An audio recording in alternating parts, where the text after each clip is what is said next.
The aroma of garlic and ginger filled the kitchen as I chopped vegetables for prep, each knife stroke precise and measured. Just like Papa taught me. The familiar rhythm usually calmed my nerves, but today my hands shook slightly as I worked. I'm Diana Liu, owner of Golden Pearl, or what's left of it. The Chinese fusion restaurant my parents built from nothing, the place where I learned to walk between prep tables, where Papa taught me every secret of his Michelin-starred cuisine.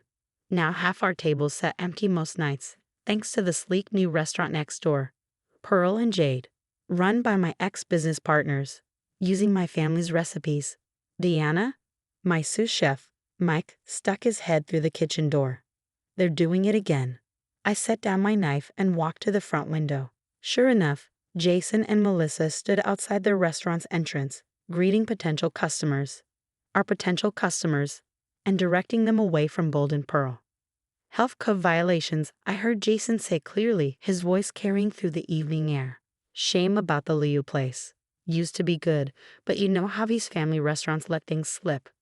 My jaw clenched.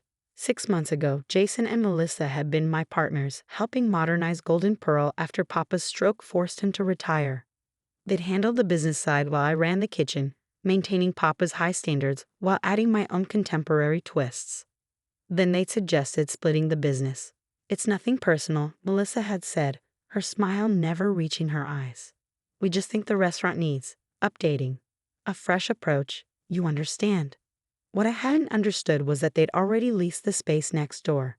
Hadn't known they'd copied Papa's recipe book during late-night inventory checks. Hadn't realized they'd been slowly poisoning our reputation while planning their own venture. The betrayal still burned worse than overheated chili oil. Don't let them get to you, Mike said quietly. He'd stayed loyal when half our staff jumped ship to Pearl and Jade, drawn by promises of higher wages and profit sharing. We've got a full prep list for tonight. I nodded, heading back to my station, but the damage was already spreading through the neighborhood. Whispered rumors about food safety, subtle hints that Golden Pearl's best days were behind it, Instagram posts comparing the traditional, red, outdated decor of our place to Pearl and Jade's sleek modern aesthetic. Our revenue had dropped 40% in 3 months. Diana, this time it was Amy, our hostess. Table 12 wants to speak to the owner. I wiped my hands and went out to the dining room. An elderly couple sat at the table, barely touched plates in front of them. Is something wrong with the food? I asked, though I already knew what was coming. It's not like we remember, the woman said apologetically. We've been coming here for 20 years, but lately, she gestured at her husband's Kung Pao chicken. The sauce isn't right, too bland. My heart sank. It was Papa's exact recipe, the one that had earned him his first Michelin star. But now that same recipe was being served next door, claimed as an original creation by our competitors. We heard the new place is good, the husband added kindly. Maybe it's time to.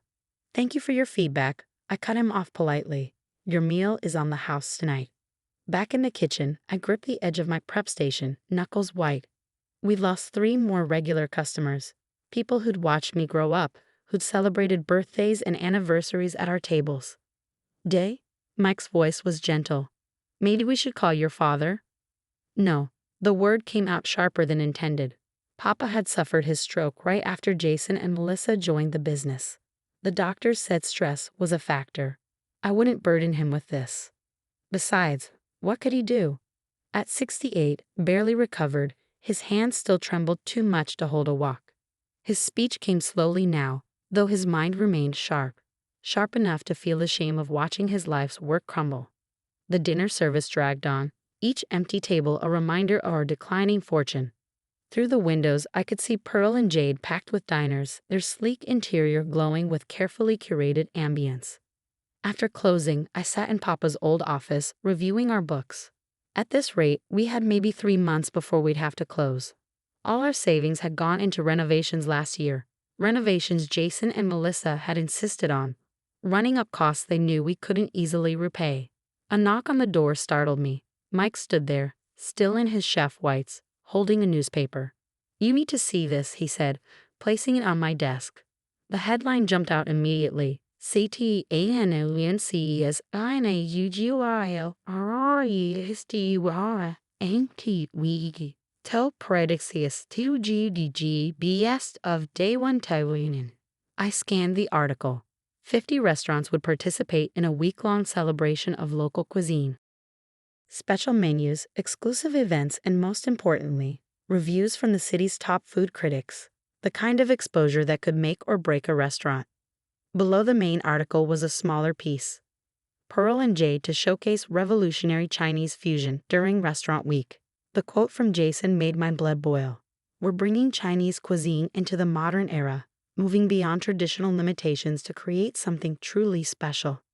Moving beyond traditional limitations. They were serving Papa's recipes with fancy plating and inflated prices. I was about to crumple the paper when another detail caught my eye. The judges' panel would include Victor Chen, the legendary food critic whose review had earned Papa his Michelin star 20 years ago. Slowly, I smoothed the paper back out. An idea was forming, dangerous, risky, but possibly our only chance. Mike, I said quietly, remember those experimental dishes we were working on? The ones that combine Papa's techniques with modern molecular gastronomy? He nodded. We've been developing them in our off hours, never quite finding the right moment to add them to the menu. I think it's time to perfect them. I pulled out my phone, scrolling through contacts until I found the number I needed. And I need to make a call. To who? I smiled for the first time in weeks.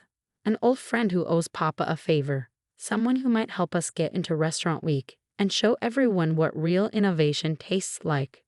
The next morning, I arrived at Golden Pearl before dawn. In my bag was Papa's real recipe book, not the decoy Jason and Melissa had copied, but the true family treasures. Recipes perfected over 3 generations, with notes in my grandfather's handwriting, Papa's careful modifications, and my own recent additions. Time to remind everyone why Golden Pearl earned that Michelin star. And maybe, just maybe, serve up a dish best served cold. Restaurant Week was 3 days away, and Golden Pearl's kitchen hummed with energy. The scent of experimental sauces and innovative preparations filled the air as my team worked to perfect our special menu. The molecular pearls of soy sauce are ready, Mike called out, carefully lifting a tray of perfectly spherical liquid caviar we created using sodium alginate. When burst, they'd release Papa's secret soy blend, a modern presentation of ancient flavors. Good. Add them to the deconstructed xiaolongbao. I was bent over my own station, carefully arranging paper-thin slices of Wagyu beef into the shape of a blooming lotus flower. Each petal would be torch-seared tableside, releasing the complex marinade we'd spent weeks perfecting. The door chimed, and Amy's voice drifted back. I'm sorry, we're closed for prep. Diana, are you here? My hands froze. That voice. Papa stood in the doorway, leaning on his cane. His face was drawn with concern. Someone showed me this. He held up a copy of the local paper, Pearl and Jade's Restaurant Week announcement. Why didn't you tell me? I quickly wiped my hands. You don't need to worry about. I'm your father. Worrying is my job. He made his way to my prep station, examining the dishes in progress. His right hand trembled slightly as he reached for a spoon, but his eyes were sharp as ever. Tell me everything. So I did. The betrayal, the stolen recipes, the sabotage campaign. With each detail, his face grew darker. These people, he said finally, they think recipes are just instructions, lists of ingredients. They don't understand. He picked up the family recipe book I've been consulting. Every dish here has a story. Your grandmother created this sauce while hiding from the Cultural Revolution. I perfected this marinade the night you were born. Couldn't sleep, so I cooked until dawn. His fingers traced the handwritten notes. Now you add your own stories. But they, he gestured toward Pearl and Jade. They have no stories, no soul. They have our customers, I said quietly. For now, he smiled. The first real smile I'd seen from him since his stroke. But I have an idea. The next hour was like stepping back in time. Papa couldn't cook anymore, but his mind was still a treasury of culinary knowledge. Together, we refined my experimental dishes, adding subtle touches that elevated them from impressive to extraordinary. The trick, he said, adjusting the spices in my lotus beef marinade, is to give them something they can copy, and something they can't. I understood. Anyone could write down a recipe, but the soul of a dish, that came from somewhere deeper. The next few days passed in a blur of preparation. Word spread that Golden Pearl would participate in Restaurant Week, despite Pearl and Jade's attempts to have us excluded. Their latest rumor suggested we'd bribed our way in. If they only knew. The night before Restaurant Week began, I made one final call. Everything's ready. All set, my contact confirmed. The critics have their schedules. Chen will be there. I hung up and gathered my staff. Tomorrow, we show them what Golden Pearl is really made of. Restaurant Week opened with a bang. Pearl and Jade unveiled their menu with typical fanfare, press releases, social media blitz, influencer previews. Their offerings were familiar.